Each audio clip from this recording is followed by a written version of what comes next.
Hello दोस्तों, peptic ulcer क्या होता है आज इस पर बात करेंगे।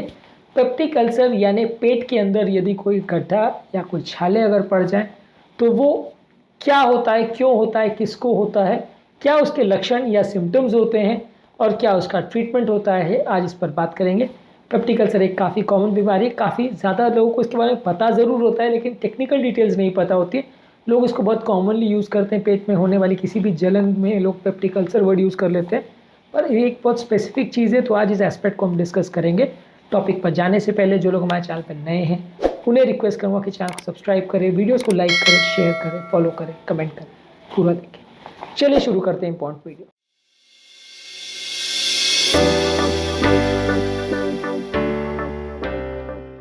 सबसे पहले पेप्टिक अल्सर यानी पेट की इनर लाइनिंग में यदि कोई छाला अगर हो जाए तो उसे पेप्टिक अल्सर बोलते हैं। ज़्यादातर इस तरह के पेशेंट में पेट का दर्द होना, जलन होना या कभी कभार ब्लीडिंग होने के सिम्टम्स हो सकते हैं। इसके कारण में सबसे ज़्यादा है यदि किसी व्यक्ति की इनर लाइनिंग में बहुत ज़्यादा अगर एसिड प्रोडक्शन हो रहा हो या पेट में बहुत ज़्यादा अगर एसिड बन रहा हो तो उसकी वजह से हो सकता है। इसके अलावा पेट में एक स्पेसिफिक टाइप का कीटाणु होता है जिसे एच पाइलोरी यानी हेलिकोबैक्टर पाइलोरी बोलते हैं। ये पेट की इनर लाइनिंग को इरिटेट करता है जिसकी वजह से इनर जो म्यूकस की प्रोटेक्टिव लेयर होती है जो कि पेट को अपने एसिड सिक्रेशन से बचाती है, डैमेज होने को रोकती है, वो कई बार डैमेज हो जाती है जिसकी वजह से लोगों को पेप्टिक अल्सर हो जाता है।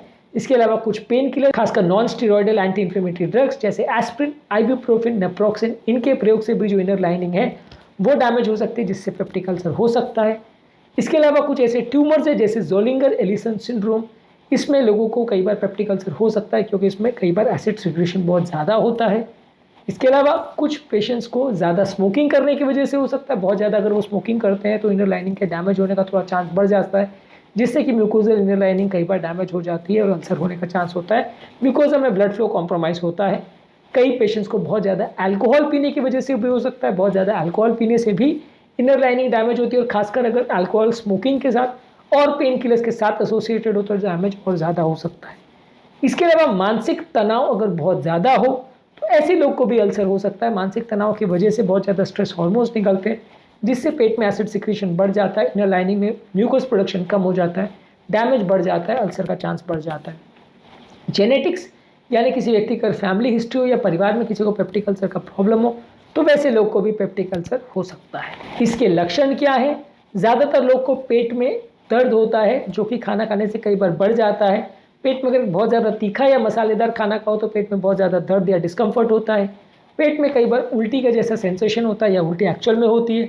उल्टी में कई बार ब्लड आ सकता है, ब्लड मोशन में भी कई बार जा सकता है जिसकी वजह से मोशन डार्क कलर का हो सकता है या रेड भी कई बार हो सकता है। वॉमिट भी कई बार डार्क कलर का आ सकता है। इसके अलावा भूख ना लगना, खाना खाने के बाद दर्द बहुत ज़्यादा होना, इसकी वजह से आदमी खाना ना खा पाए ऐसा होना, वज़न कम हो जाना या पेट में कई बार बहुत ज़्यादा गैस का सेंसेशन होना या पेट बहुत जल्दी खाना खाने के बाद भर जाए, ये एहसास होना, इसके सिम्टम्स हो सकते हैं। डायग्नोज कैसे करेंगे? डायग्नोज करने के लिए सबसे इंपॉर्टेंट टूल है एंडोस्कोपी, जिसमें एक दूरबीन जिसके आगे कैमरा लगा होता है वो हम पेट के अंदर डालते हैं मुंह के द्वारा। मुंह में थोड़ा सा लोकल एनेस्थीसिया डाल के कैमरा डालते हैं जिसके द्वारा हम पेट के इनर लाइनिंग में कोई डैमेज या अल्सर या कोई ट्यूमर वगैरह तो नहीं है वो देख सकते हैं। उसमें अगर कोई ट्रीटमेंट करना हो तो वो कर सकते हैं। उसका टुकड़ा निकाल के अगर उसकी जांच करनी हो तो वो कर सकते हैं।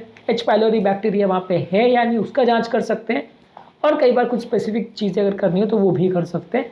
इसके अलावा बाकी केसेस में आप जो डायग्नोसिस है वो बेरियम स्वैलो द्वारा कर सकते हैं पर वो थोड़ा ज़्यादातर आउटडेटेड माना जाएगा।